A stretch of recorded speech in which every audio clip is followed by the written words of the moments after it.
Je ne peux conserver davantage mon secret, et je me dois de vous le révéler, car mon secret est le secret le plus étrange au monde. Il n'y a pas si longtemps, lors d'une interview donnée à Londres, un journaliste a posé cette question à Albert Schweitzer, éminent docteur et prix Nobel. Docteur, quel est le principal mal des hommes d'aujourd'hui? Cet éminent docteur resta un moment silencieux, analysant le plus finement possible le problème, et répondit: l'être humain ne pense pas. Voici très brièvement, mais très explicitement, le propos dont je veux vous entretenir maintenant. Si nous examinons notre monde d'aujourd'hui, et sans nier les nombreux problèmes qui accablent les uns et les autres, nous pouvons sans mentir affirmer que ce monde est un véritable âge d'or. Cette prospérité, nous l'avons languie, nous l'avons rêvée, et nous lui avons dévoué nos forces pendant des milliers d'années. Maintenant, nous avons tout oublié et considérons qu'elle va de soi. Nous, aux États-Unis, sommes particulièrement privilégiés. Nous vivons dans le pays le plus riche qui a jamais existé sur la Terre, un pays qui offre à chacun une foison d'opportunités pour atteindre les sommets de la richesse et de la gloire. Et que voyons-nous? Un gâchis. Prenons 100 hommes, tous âgés de 25 ans, et mettons-les sur la case de départ de la réussite sociale. Laissons le temps passer et retrouvons nos 100 hommes à l'âge de 65 ans. Quel est le bilan? À 25 ans, tous avaient confiance dans leurs forces et dans leurs capacités. Ils désiraient avidement ce succès que tous espèrent. Leurs propos exprimaient ce désir et leurs yeux brillaient de cette lumière si spécifique à ceux qui aspirent à la vie. Leur carrière avançait résolument en avant et la vie était alors un magnifique terrain d'aventure. Maintenant, ils ont atteint 65 ans et voici le bilan. 1 est riche, 4 n'ont aucun souci financier, 5 travaillent encore, 54 ont besoin d'une assistance. Au total, seuls 5 hommes sur les 100 ont réussi. Pourquoi tous ces échecs? Pourquoi l'enthousiasme et l'aspiration de leurs 25 ans n'ont-ils pas abouti? Pourquoi leurs rêves, leurs espoirs et leurs plans sont-ils restés lettres mortes? Pourquoi cette si grande disproportion entre réussite et échec, entre ceux qui réalisent leurs attentes et ceux qui ne les réalisent pas?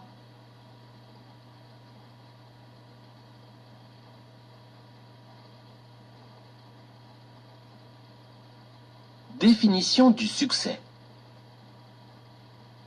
Sur nos 100 hommes, 5 seulement ont réussi, soit 5%. Mais qu'est-ce que le succès pour que nous puissions dire qu'un tel a réussi et qu'un tel n'a pas réussi? Le succès est la réalisation progressive d'un idéal qui vaut la peine. Lorsqu'un homme travaille dans un but déterminé et sait vers où il avance, sa vie est un succès. Autrement, sa vie est un échec. Le succès est la réalisation progressive d'un idéal qui vaut la peine. Rollo May, un psychiatre réputé, a écrit un livre merveilleux, Man's Search for Himself, ou L'homme à la recherche de lui-même. Dans ce livre, il écrit: dans notre société, l'opposé du courage n'est pas la poltronnerie, mais la conformité. Conformité, voilà le drame de notre époque. L'homme n'aspire plus à être lui-même, mais à être l'autre. Il le suit sans savoir pourquoi et sans savoir où il va, réconforté dans la douce idée qu'il fait comme tout le monde. Les statistiques montrent que l'Amérique compte plus de 14 millions de personnes âgées de 65 ans et plus. Or, sur ces 14 millions, environ 13 millions sont des personnes financièrement assistées, car ne disposant pas des revenus suffisants pour assurer leurs besoins minimaux. L'enfant apprend à lire vers l'âge de 7 ans, il apprend à prendre en charge sa vie et souvent à assumer également les charges d'une famille à 25 ans. Il arrive à 65 ans et ne sait pas être financièrement indépendant, alors qu'il réside dans le pays le plus riche que la Terre n'ait jamais connu. Pourquoi? Parce qu'il aspire avant tout à la conformité. Au lieu de s'engager dans le chemin des 5% qui réussissent, son aspiration à faire comme les autres le conduit dans le chemin des 95% qui échouent. D'où vient cette aspiration à la conformité au point de renoncer à toute affirmation de soi? Généralement, ces personnes sont incapables de répondre à cette question. Elles ne savent pas vraiment. En fait, elles sont pieds et mains liés dans les hasards de la vie. Elles sont convaincues qu'elles ne peuvent pas agir sur les événements, que ceux-ci sont gouvernés par des forces extérieures totalement hors de leur contrôle. Elles ont renoncé et se laissent balloter au gré de ces soi-disant forces. Elles se laissent diriger au lieu de se diriger elles-mêmes. Un sondage a été réalisé sur un très grand nombre d'hommes. Parmi les questions qui leur furent posées, une nous intéresse plus particulièrement. Pourquoi travaillez-vous? Pourquoi vous levez-vous tous les matins? 19 personnes sur 20 ne répondirent pas à cette question. 19 personnes sur 20 ne savent pas pourquoi elles travaillent, pourquoi elles se lèvent tous les jours à la même heure. Pour celles qui répondent, le refrain est le même. Tout le monde se lève pour aller travailler. Voilà le moteur de leur vie. Vouloir faire comme tout le monde. Voilà le drame de leur vie.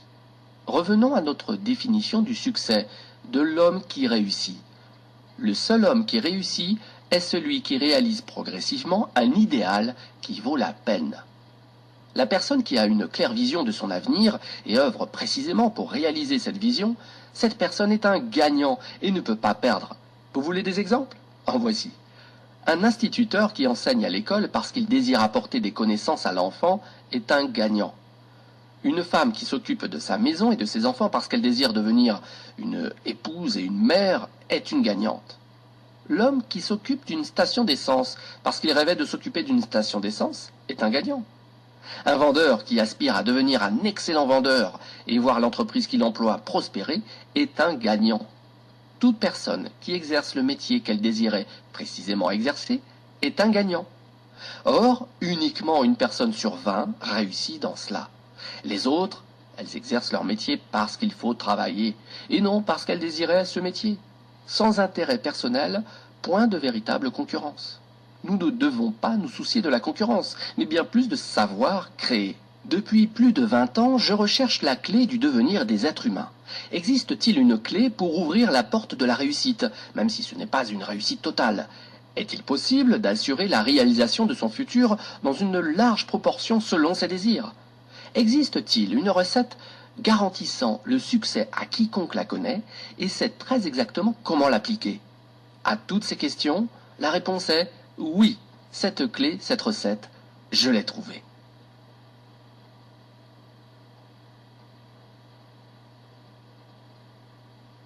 Vous êtes-vous jamais demandé pourquoi tant d'hommes travaillent très dur, sont scrupuleux à rester dans la totale honnêteté sans que la réussite soit au rendez-vous, sans qu'ils en retirent de la satisfaction, alors que d'autres travaillent beaucoup moins, versent souvent dans la malhonnêteté et connaissent une totale réussite? Les dés sont constamment de leur côté. Ils touchent de la poussière et elle devient de l'or. Avez-vous remarqué cette tendance qui veut que le succès entraîne le succès et que l'échec entraîne l'échec? Pourquoi en est-il ainsi? Est-ce une fatalité à laquelle le perdant ne peut échapper? Non. Nulle fatalité, nulle bonne ou mauvaise étoile, simplement le gagnant gagne parce qu'il s'est fixé des buts et le perdant perd parce qu'il ne s'est fixé aucun but. Si vous savez où vous voulez aller, vous y arrivez. Si vous ne savez pas où vous voulez aller, vous errez et n'arrivez nulle part. Cette situation est comparable à celle de ce bateau qui s'apprête à quitter le port pour une destination connue, selon un itinéraire tracé très précisément. Le capitaine et l'équipage connaissent toutes les escales, la durée pour atteindre chacune d'elles et savent quand ils atteindront leur destination finale. Le but est posé, il est clair et précis. 9 999 fois sur 10 000, le bateau atteindra sa destination. Mais si vous enlevez le capitaine à ce bateau, ou l'équipage, ou vous gardez l'équipage et le capitaine mais vous enlevez le but, la destination, le bateau se mettra en route et advienne que pourra. Vous concédez facilement avec moi que soit le bateau ne réussira même pas à quitter le port, soit, s'il est réussi, il terminera son voyage au fond de l'eau, sur un rocher ou sur une quelconque plage déserte. Sans destination et sans quelqu'un pour le guider, ce bateau ne peut arriver nulle part. La réussite de chacun est à l'image de ce bateau. Prenez par exemple la fonction commerciale. Celui qui entre aujourd'hui dans la fonction commerciale a son avenir presque assuré, pour peu qu'il sache vendre et développer une stratégie bien réfléchie. Les meilleurs commerciaux sont payés des fortunes et pour cause. La vie d'une entreprise dépend totalement de ses ventes. Pour cela, toute entreprise est prête à récompenser largement celui qui peut lui assurer une croissance de ses ventes. Certains de ces commerciaux ont un véritable talent et sont même capables de vous vendre la lune. Ils se comptent cependant sur les doigts de la main. Quelqu'un a fait remarquer que la race humaine était programmée non pour empêcher le fort de gagner, mais pour empêcher le faible de perdre. Cette singularité est remarquable en temps de guerre, lors du déplacement des convois. Les éléments faibles sont protégés, au risque de mettre en péril les autres éléments plus forts. L'économie américaine est aujourd'hui pénalisée par cette même constante, fonctionnant au ralenti afin de protéger ses citoyens les plus faibles, à l'instar des véhicules rapides du convoi, forcés de réduire leur vitesse pour permettre aux véhicules plus lents de rester avec le convoi. Elle s'inquiète des plus défavorisés et leur fournit un filet de sécurité suffisant pour permettre à tous, même ceux démunis de toute intelligence et de tout talent, de vivre correctement et de fonder une famille. Cette sécurité est cependant minimale. Certains peuvent s'en suffire, mais pour les autres qui aspirent à une meilleure vie, qui visent plus haut, elle est insuffisante. Si vous le voulez bien, revenons à ce secret le plus étrange au monde que je veux vous révéler. Pourquoi les hommes armés d'un but réussissent-ils dans la vie et que ceux vides de tout but échouent? La réponse à cette question est fondamentale et, pour celui qui la comprend dans toute sa signification et toutes ses conséquences, elle peut changer radicalement et immédiatement sa vie.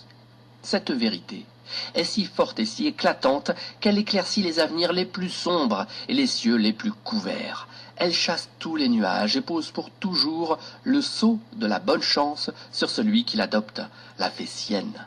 Tous vos désirs se réalisent subitement, sans les problèmes, les inquiétudes et les anxiétés qui minaient vos forces jusqu'à présent. Vos doutes et vos craintes appartiennent bel et bien au passé. Voici cette clé du succès et de l'échec. Nous réalisons ce à quoi nous pensons. Répétez plus fort. Nous réalisons ce à quoi nous pensons. Notre histoire a connu de nombreux sages, enseignants, philosophes et prophètes qui se sont affrontés sur diverses idées, mais jamais sur celle-ci. Tous, sans exception, s'accordent sur l'influence des pensées dans la réalisation de la vie de l'homme. Marcus Aurelius, grand empereur romain, a dit « La vie d'un homme est forgée par ses pensées ». Disraeli a dit « Tout arrive à celui qui sait attendre.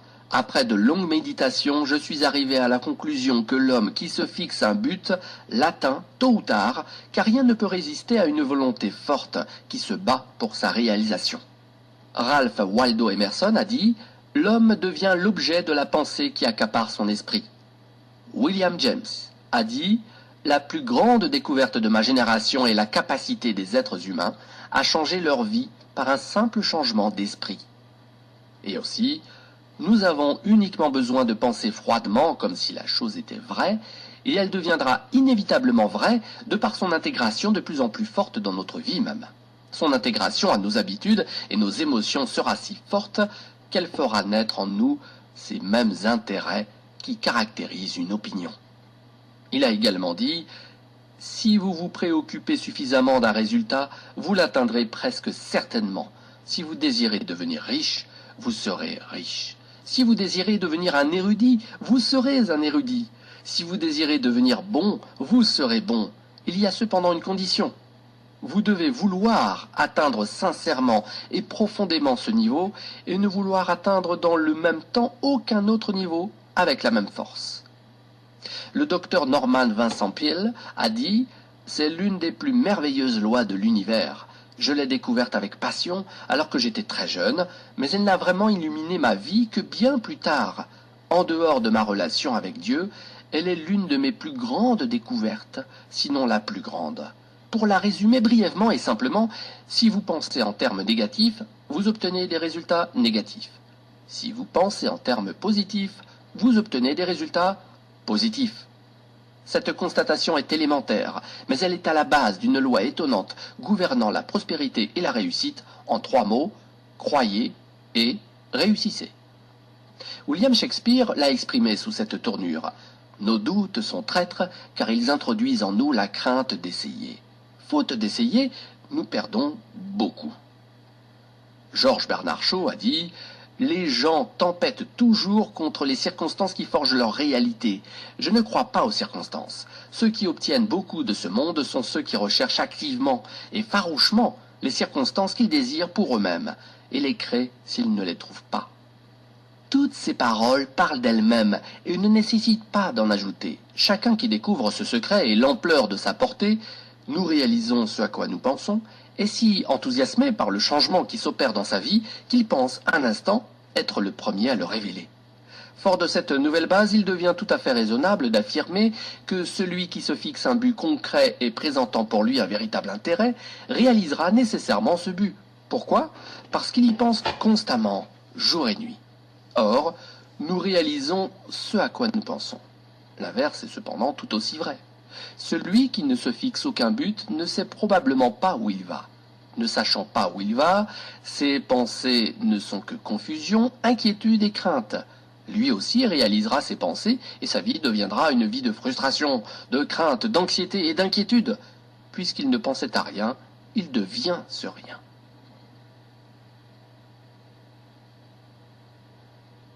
Vous récoltez ce que vous semez.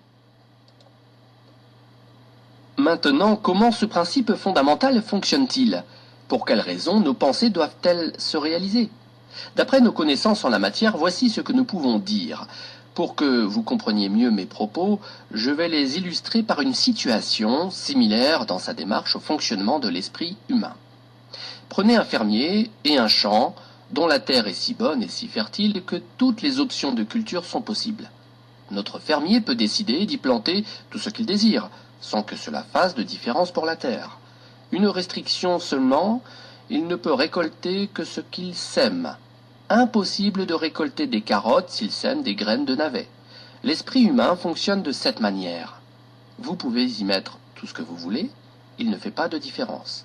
Mais de la même manière que vous ne pouvez récolter que ce que vous semez, votre cerveau ne peut réaliser que les pensées que vous y mettez. Revenons à votre fermier. Disposant de 2 graines, l'une de maïs et l'autre de belladone, une fleur toxique pour l'homme, il décide de les planter toutes les 2. Il creuse 2 petits trous dans la terre, y pose une graine dans chacun d'eux, les recouvre de terre, arrose régulièrement l'endroit et soigne ces graines exactement comme il faut. Que va-t-il se produire? Le résultat, il est inscrit dans la Bible.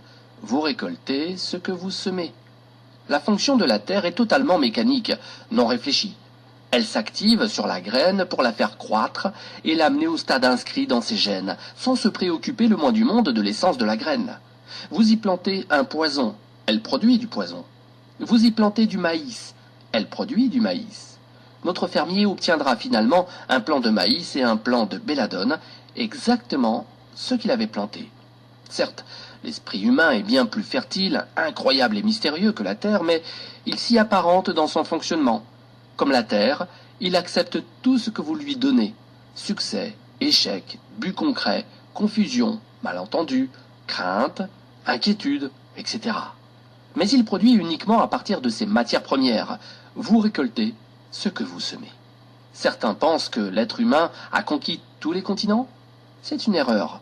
Il en est un, grand, plus riche que nos rêves les plus fous ne peuvent imaginer, qui reste encore à défricher. Le continent de l'esprit humain. Il est immense et est prêt à toutes les semailles.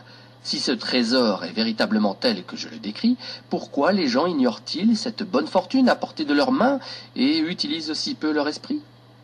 La question se pose effectivement et mérite bien un livre à elle seule. L'esprit est un équipement standard fourni à tout être humain à sa naissance et, comme tout ce qui est gratuit, il est totalement déprécié. Le monde du libre et du gratuit n'a pas encore gagné ses galons pour être apprécié à sa juste valeur. L'argent règne encore en maître et dicte sa loi. Il faut dépenser. La valeur se gagne à coups de billets. Vous pensiez ainsi?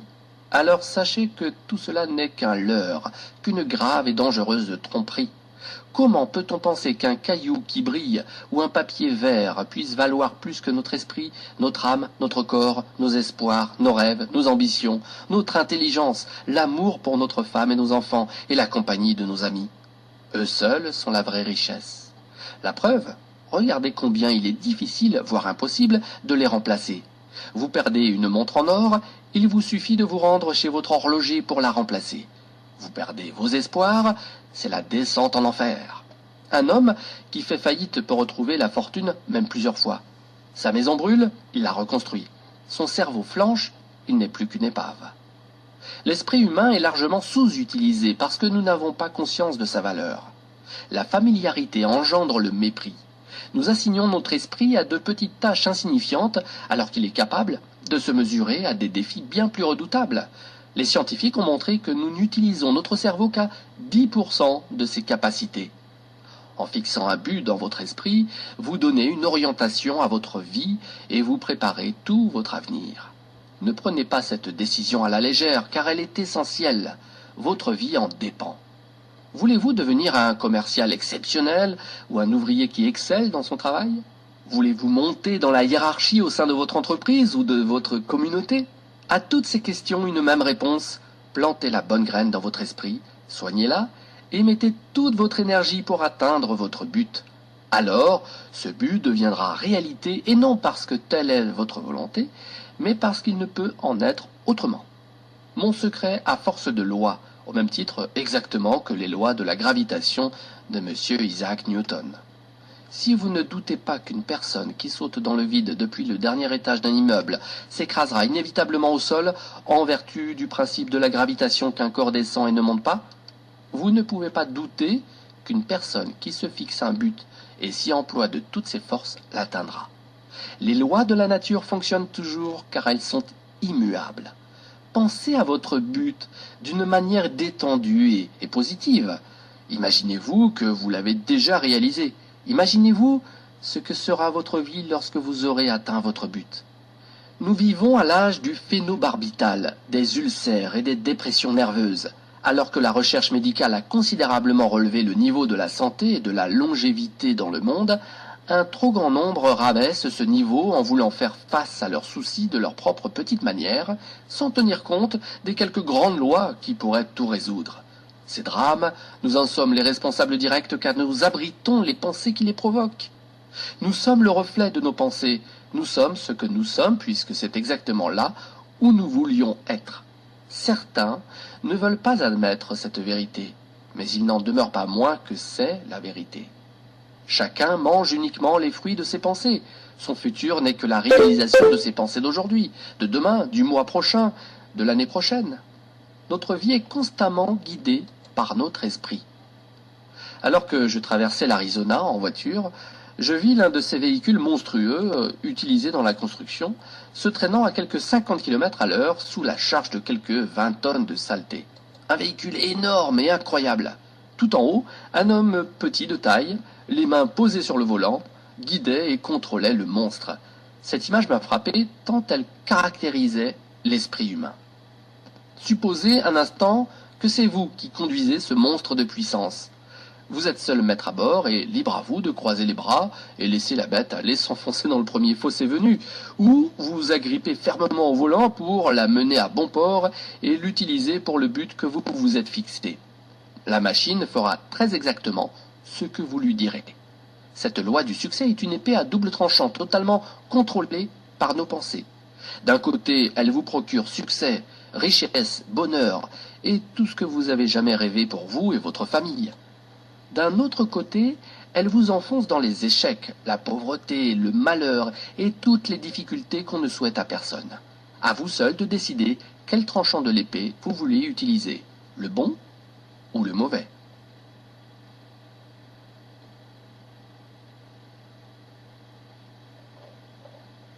Il était une fois un homme qui ne saurait... Nous devenons ce à quoi nous pensons. C'est le secret le plus étrange au monde. Pourquoi est-il étrange et pourquoi est-il un secret? En fait, ce n'est pas du tout un secret puisqu'il était déjà connu des premiers sages et apparaît à plusieurs reprises dans la Bible. Il a été cependant si peu appris et si peu compris qu'il mérite son nom de secret et son qualificatif d'étrange.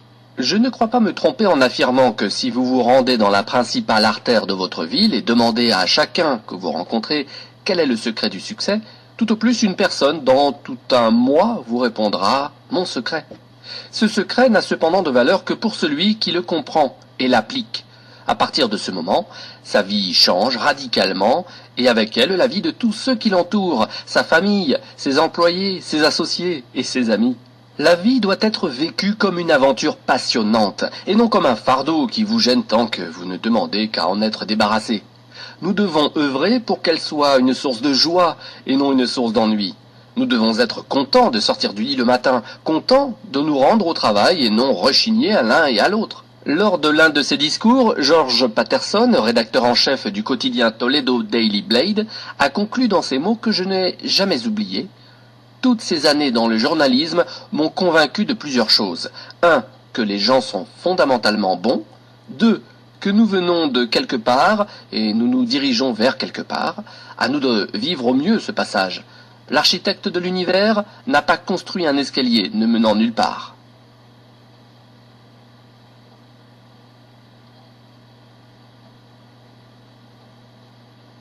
Programme de 30 jours pour tester le secret le plus étrange. Comme je ne doute pas que nombre d'entre vous doutent de mes belles paroles, je vous propose de les vérifier par vous-même, de toucher de vos doigts les énormes bénéfices que vous pouvez en retirer. Le test dure 30 jours, et je le concède, est loin d'être facile. Mais si vous persévérez et le menez très exactement comme je vous le demande, sans chercher à tricher dans quoi que ce soit, il changera complètement votre vie. Pour le meilleur. Au XVIIe siècle, Sir Isaac Newton, mathématicien et philosophe anglais, nous transmit des lois de la physique s'appliquant autant aux êtres humains qu'aux mouvements des corps dans l'univers. L'une d'elles nous apprend que chaque force engendre une force égale, mais opposée. Transposée dans notre vie quotidienne, elle devient « chaque chose se paie le juste prix ». Le résultat de ce test sur 30 jours sera très exactement proportionnel à l'effort que vous y consentirez pour le réussir. Vous voulez être docteur? Vous devez y consacrer de longues années d'études difficiles. Vous voulez réussir à vendre? Attention, ne pensez pas que ce talent n'est nécessaire qu'à celui qui désire vendre des radiateurs ou des parapluies. Nous y faisons constamment appel, que ce soit pour convaincre notre famille de nos idées, convaincre l'école de nos enfants de notre système éducatif, convaincre nos enfants d'être honnêtes dans la vie, convaincre nos employés de donner davantage d'eux-mêmes, car convaincre, c'est vendre. Changer sa vie pour une vie meilleure se paie également. Quel en est le prix?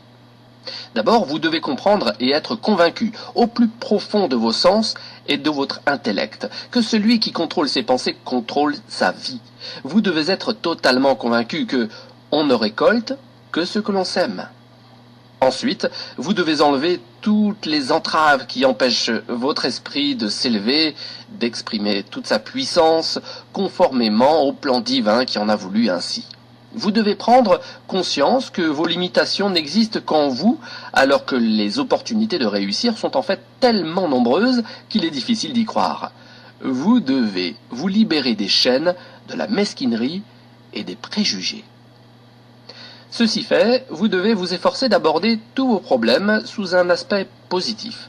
Fixez-vous un objectif et laissez votre merveilleux esprit y penser sous tous les angles possibles.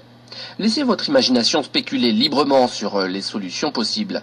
Refusez de croire qu'il puisse avoir des circonstances suffisamment fortes pour s'opposer à l'accomplissement de votre but. Dès que le chemin est clairement tracé dans votre esprit, agissez promptement et résolument. Imaginez-vous alors que vous vous trouvez au milieu de votre propre mine de diamants, comme Russell H. Conwell l'a suggéré. Ces points établis, mettez de côté au moins 10% de votre salaire et sachez que, quel que soit votre emploi actuel, toutes les portes de la réussite vous sont ouvertes, si seulement vous acceptez d'en payer le juste prix. Récapitulons tous les points importants que nous venons de voir. Ces points qui sont le prix à payer pour réaliser cette vie merveilleuse qui attend chacun de nous. Le cadeau est si beau qu'il mérite largement ce prix. 1. Nous devons ce à quoi nous pensons. 2. Donner libre cours à notre imagination pour permettre à l'esprit de dépasser ses limites. 3. S'armer de courage pour se concentrer uniquement sur le but fixé chaque jour. 4. Économiser 10% de notre salaire. Les idées n'ont de valeur que si elles sont concrétisées par des actions. Nous allons maintenant voir plus en détail ce programme de test sur 30 jours. Peut-être que vous ne le réussirez pas la première fois, mais vous n'avez strictement rien à perdre à essayer. Au contraire, vous allez très certainement y gagner. Bien que chaque individu soit unique, nous pouvons affirmer sans nous tromper que tous les individus aspirent à quelque chose et redoutent quelque chose. Pour commencer, écrivez la chose que vous convoitez le plus. C'est peut-être l'argent, soit que vous vouliez doubler vos revenus, soit que vous vouliez obtenir un gain spécifique. Ce peut être une belle maison, la réussite professionnelle, un titre honorifique, l'harmonie au sein de la famille ou tout autre désir. Toute personne équilibrée désire quelque chose plus particulièrement et c'est cette chose que je vous demande maintenant d'écrire.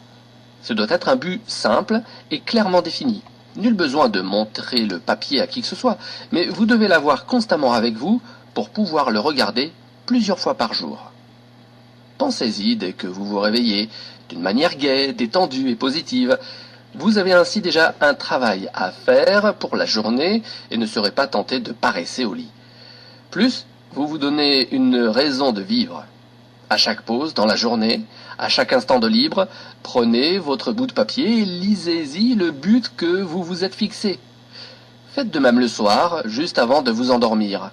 À chaque fois, rappelez-vous que vous devez absolument atteindre ce but. Jour après jour, vous réaliserez alors que vous vous rapprochez effectivement de ce but. En fait, le moment même où vous l'avez écrit et avez commencé à y penser, déjà vous aviez atteint votre but. À chacun de vos pas, regardez la richesse et l'abondance qui vous entourent et dites-vous que vous y avez droit, au même titre que toute autre créature vivante. Tout peut être à vous si seulement vous le demandez. Abordons maintenant la partie la plus difficile car requérant l'adoption de ce qui est probablement une nouvelle habitude. Or, nous le savons bien, prendre de nouvelles habitudes requiert beaucoup d'énergie et du temps, tant les obstacles sont importants. Cependant, une fois que cette habitude est formée et bien ancrée en vous, elle vous accompagnera pour le reste de votre vie. Cessez de penser à ce qui suscite la crainte et la peur en vous. Pour cela, soyez à l'écoute de vous-même. Dès qu'une pensée ombrageuse ou négative s'insinue dans votre conscience, remplacez-la au plus vite par une image mentale positive et agréable de votre but. Au début, vous ne réussirez probablement pas à amener cette image positive et resterez submergé par vos images négatives. Ne désespérez pas, cette difficulté n'est pas expressément vôtre. L'homme a été ainsi créé que naturellement il est plus enclin à penser négativement que positivement. C'est pourquoi seulement 5% réussissent. À vous et vous seul de faire partie de ces quelques privilégiés. Vous avez 30 jours pour apprendre à être le maître de vos pensées, à être capable de rejeter toute pensée étrangère pour ne laisser entrer que les pensées que vous désirez. Si vous le pouvez, essayez de viser plus haut même. Ne vous suffisez pas de cette humeur gaie et de cette appréciation positive. Donnez le maximum de vous-même pendant ces 30 jours. Dépensez-vous sans compter, fort de la conviction que plus vous donnez, plus vous recevez. À la seconde même où vous vous fixez un but, déjà vous avez gagné la partie. Vous appartenez déjà à cette petite catégorie de privilégiés qui savent où ils se dirigent dans la vie. Sur 100 personnes, vous vous situez parmi les 5 premiers. Ne vous préoccupez pas exagérément sur la manière d'atteindre votre but. Laissez ce souci à une puissance bien supérieure à la vôtre. Employez-vous uniquement à avoir une claire et précise idée de votre but et les réponses vous arriveront en temps et en lieu voulu. Rappelez-vous ces mots. Mettez-les constamment devant vos yeux pendant ce mois de test. Demandez et vous recevrez. Recherchez et vous trouverez. Frappez à la porte et elle s'ouvrira. Celui qui demande reçoit. Celui qui cherche trouve. Celui qui frappe à la porte la verra s'ouvrir. Voilà, c'est aussi simple et merveilleux que cela. C'est même si simple que pour nous, qui vivons dans un monde apparemment compliqué, nous ne pouvons pas admettre que la réussite puisse se ramener uniquement à la définition d'un but et la foi dans sa réalisation. Vous avez 30 jours pour vous prouver le contraire. Vous vendez ? Mettez-y toute votre ardeur, mais sans agitation ni précipitation incontrôlée. Votre action doit être calme, confortée par la joie de celui qui sait que le temps bien employé lui procurera avec abondance ce qu'il attend et désire. Si vous êtes une femme au foyer, consacrez ces 30 jours à votre maison et à votre famille sans penser recevoir quoi que ce soit en retour. Vous serez stupéfié de voir comment votre vie s'améliorera. Quel que soit votre travail, exécutez-le comme jamais vous ne l'avez fait jusqu'à présent. Si pendant ce même temps vous gardez constamment en tête votre but ou le lisez sur la note que vous avez écrite, vous verrez votre vie changer de jour en jour, à votre grand étonnement et émerveillement. Dorothy Abrams, rédactrice et auteure de renom, a expérimenté ce secret pour elle-même et raconte son expérience à la fin de son livre Wake Up and Live, Réveille-toi et vis. Toute sa philosophie se résume à ces quelques mots. Œuvre dans la totale conviction que tu ne peux échouer. Pour avoir mis en application sa philosophie avec sincérité et foi, Dorothy Abrams va maintenant de succès en succès. Si vous voulez réussir votre test sur 30 jours, surtout ne commencez pas sur un coup de tête, mais uniquement après une décision mûrie et réfléchie pour ne pas abandonner au premier obstacle, à la première déconvenue. La persistance est exigée, et point de persistance sans foi. Pour continuer une action qui n'apporte pas immédiatement les résultats escomptés, la foi dans la réussite finale est indispensable. Si vous échouez pendant ces 30 jours, et j'entends par là que vous réalisez soudainement que vous êtes accablé de pensées négatives, remettez les compteurs à zéro et recommencez. Effacez ces mauvaises idées, attendez que les pensées positives reviennent à votre esprit, et à partir de là, commencez une nouvelle période de 30 jours. Un nouveau comportement ne peut pas prendre la force d'une habitude en 1 ou quelques jours. Persévérez jusqu'à terminer une période de 30 jours sans faute et gagnez votre place au sein de cette merveilleuse minorité pour qui pratiquement rien n'est impossible. N'oubliez pas votre note de rappel, elle est essentielle à la réussite de vos 30 jours de test. D'un côté, écrivez votre but, quel qu'il puisse être. De l'autre côté, écrivez ces mots, demandez et vous recevrez. Cherchez et vous trouverez. Frappez et la porte s'ouvrira. Profitez de vos moments de libre pour lire des livres susceptibles de vous aider, de vous encourager, par exemple la Bible, Magie de la croyance par Claude M. Bristol, Le pouvoir de la persuasion de Napoléon Hill et bien d'autres encore. Toutes les grandes œuvres requièrent une inspiration. Aussi, pour réaliser la vôtre, en l'occurrence réussir vos 30 jours de test, utilisez tous les moyens pour maintenir votre inspiration à un niveau maximal. Un point essentiel, ne vous laissez pas envahir par l'inquiétude, car l'inquiétude engendre la crainte et la crainte handicap. Or, au début, le danger est grand, que vous vous inquiétez devant tout ce que vous avez à accomplir.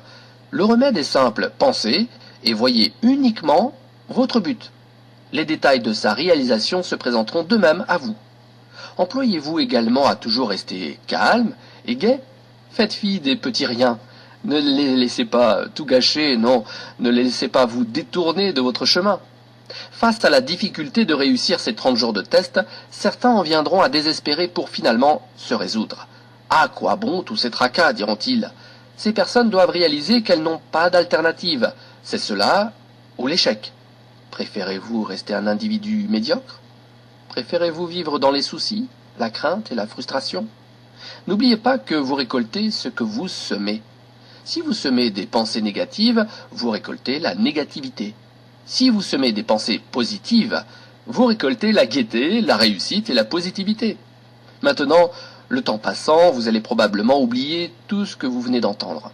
Pour garder ce souvenir bien vivant, relisez plusieurs fois ce livre. Pensez sans cesse à ce que vous devez faire pour que cela devienne une véritable habitude. Réunissez régulièrement votre famille pour, tous ensemble, lire mon propos.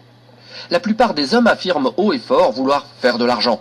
Les seuls qui font de l'argent sont ceux qui travaillent à l'hôtel des monnaies. Les autres ne peuvent que gagner de l'argent. Cette différence échappe à beaucoup, d'où leur échec. Ils ne recherchent rien, n'offrent rien. Cela n'est pas et ne sera jamais la bonne manière pour gagner de l'argent. Nulle autre alternative que celle de fournir des services ou des produits nécessaires et utiles.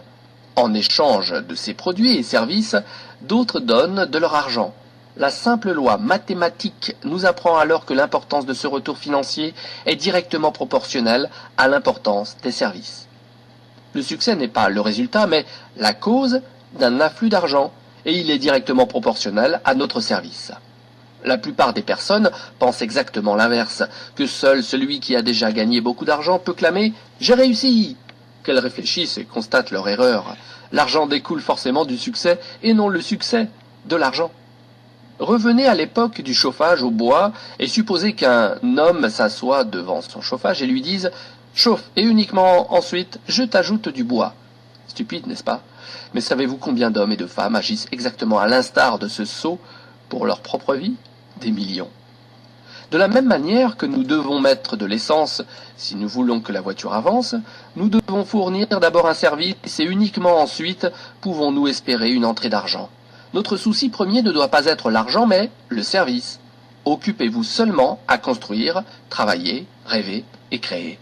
La prospérité et l'abondance viendront d'elles-mêmes en leur temps.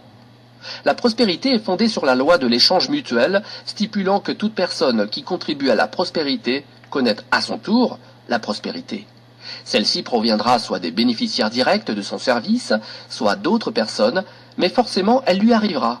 Chaque action génère une action égale et opposée. Pendant votre période de 30 jours, rappelez-vous que votre succès dépend directement de la qualité et de la quantité de votre service. Comment les mesurer ? Par la quantité d'argent que vous recevez en contrepartie. Personne ne peut devenir riche sans enrichir d'autres. Une loi ne souffre d'aucune exception. Pensez à tous les métiers que vous trouvez dans une ville et essayez d'évaluer la quantité de services de chacun. Exercice très intéressant, n'est-ce pas ? Certains évoluent dans le domaine spirituel, tels les ministres, les religieux et autres personnes qui dévouent envers les autres, et elles aussi reçoivent en proportion de leurs services. Si vous avez compris cette loi, vous pouvez aisément fixer votre propre fortune. Vous voulez davantage ? Offrez davantage. Vous voulez moins ? Offrez moins. C'est le prix que vous devez payer pour obtenir ce que vous voulez. Si vous pensez pouvoir vous enrichir en trompant d'autres, vous allez rapidement déchanter. Vous récoltez ce que vous semez, comme vous respirez ce que vous avez expulsé. Ne faites jamais l'erreur de penser qu'il puisse en être autrement. C'est impossible. Les prisons et les rues désertées sont remplies de ces personnes qui ont voulu vivre d'après leurs propres lois, sur la seule base de leurs intérêts. Nous pouvons éviter les lois de l'homme, nous ne pouvons pas éviter les lois qui sont supérieures à l'homme. Un éminent docteur a récemment établi une liste en 6 points particulièrement utiles pour trouver le succès. 1. Se fixer un but clairement défini. 2. Cesser de se diminuer. 3. De penser aux raisons pour lesquelles vous ne pouvez pas réussir et penser aux raisons vous permettant d'espérer le succès. 4. Si vous pensez ne pas pouvoir réussir, essayez de vous rappeler quand et comment avez-vous eu cette première pensée. 5. Changez l'image que vous avez de vous-même en écrivant dans le détail la personne que vous voudriez être. 6. Agir à la mesure de la personne accomplie que vous avez décidé de devenir. L'auteur de cette liste est un éminent docteur en psychiatrie, David Harold Fink. Écoutez sa voix et écoutez la voix de tous les experts qui n'ont cessé de répéter, aussi loin que nous possédons de traces dans l'histoire, pour devenir la personne que vous rêvez de devenir, vous devez payer le prix. Somme toute, atteindre le succès n'est pas plus difficile que vivre dans l'échec. Terminez vos 30 jours de test, recommencez-les une seconde fois, une troisième fois, jusqu'à ancrer en vous vos nouvelles habitudes et les vivre intensément. La vérité vous apparaîtra au grand jour et vous ne voudrez plus vous en séparer. Vivez profondément votre nouvelle vie et voyez comment les portes de l'abondance s'ouvrent largement devant vous, déversant sur vous un flot de richesses que vous n'avez jamais espéré. De l'argent, vous en gagnerez en quantité, mais bien plus, vous gagnerez en paix intérieure. Vous appartiendrez à cette minorité privilégiée entre tous de pouvoir vivre dans la sérénité, la gaieté et la réussite. Commencez dès aujourd'hui ce changement merveilleux. Perdre ? Vous n'avez rien à perdre. Gagner ? Vous avez toute une vie à gagner. Nous espérons que vous trouverez la force d'appliquer tous les principes que nous avons ramenés dans ces lignes. Ne manquez alors pas de nous écrire pour nous faire savoir les changements intervenus dans votre vie.